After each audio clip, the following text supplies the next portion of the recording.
Carol Dweck's theory, mindset, fixed versus growth, is used worldwide in education and business. Carol Dweck was born in 1946 in New York City, where she also spent her childhood. She is the second child in the family and bookended by two brothers. Her father worked in the export-import industry, and her mother was employed in advertising.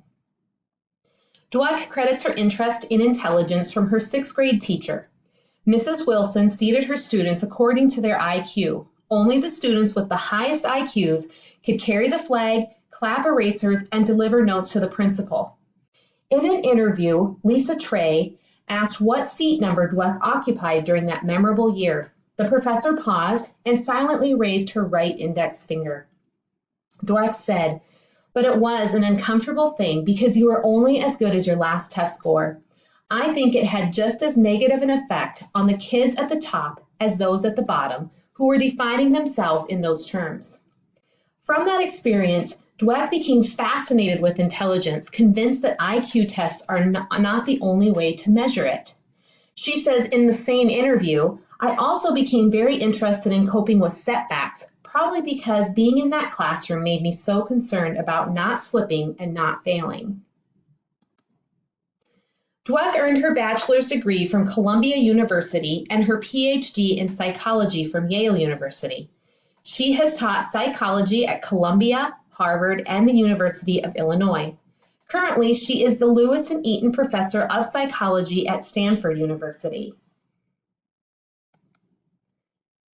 L. David defines Dweck's theory on the website Learning Theories. He says, mindset refers to implicit theories that individuals hold regarding the nature of intelligent behavior. To the degree that individuals attribute intelligence to fixed traits, they hold a fixed theory of intelligence, that is, a fixed mindset.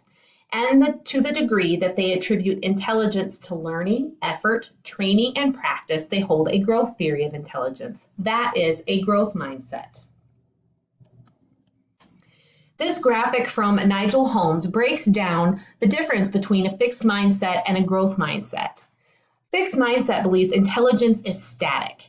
It leads to a desire to look smart, and therefore they have a tendency to avoid challenges. They give up easily. They see effort as fruitless or worse. They ignore useful negative feedback, and they feel threatened by the success of others. As a result, they may plateau early and achieve less than their full potential. Growth mindset believes intelligence can be developed. It leads to a desire to learn and therefore a tendency to embrace challenges, persist in the face of setbacks, see effort as the path to mastery, learn from criticism, and find lessons and inspiration in the success of others.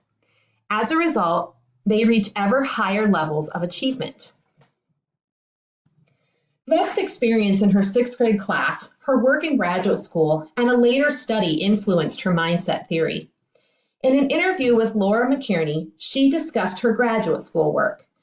While working towards her PhD at Yale, she had a group of children complete problems that increased with difficulty.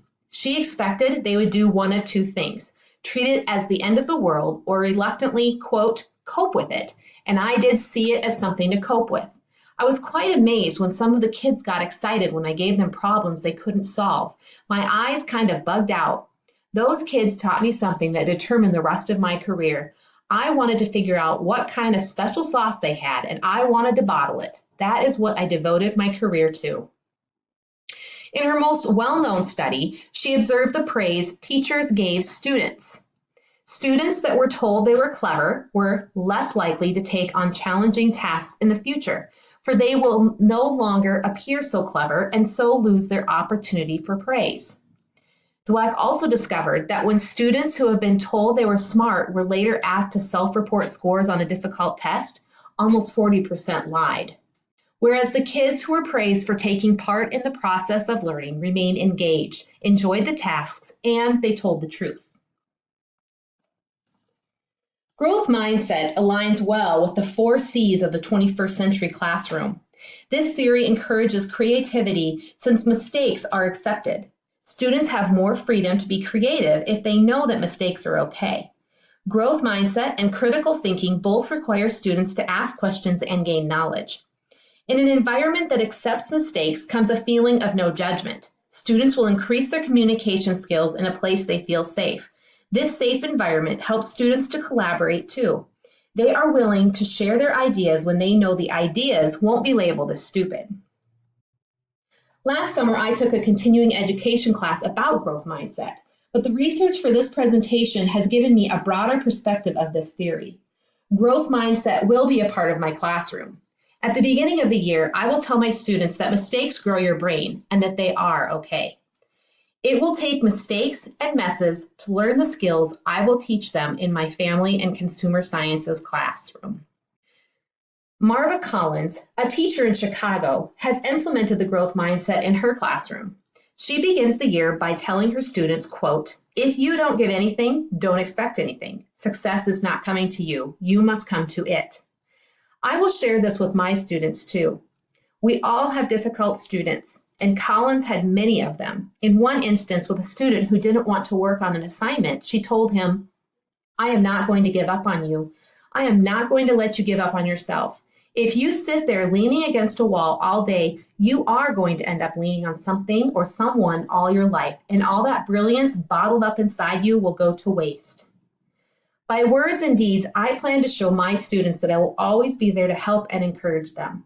Learning has always been something I have enjoyed, and I want to pass that love of learning on to my students. Dweck says in her book Mindset, growth mindset teachers love to learn, and teaching is a wonderful way to learn about people and how they tick, about what you teach, about yourself, and about life.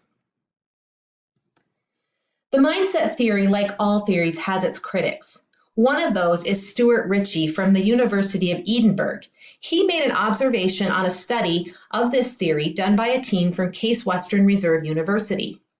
He says what this study reveals is that the so-called revolution is mostly a mirage. Yes, there does seem to be an effect of teaching children to hold a growth mindset, and this effect is a little bit bigger in children who are from poor backgrounds or who are at risk of academic failure.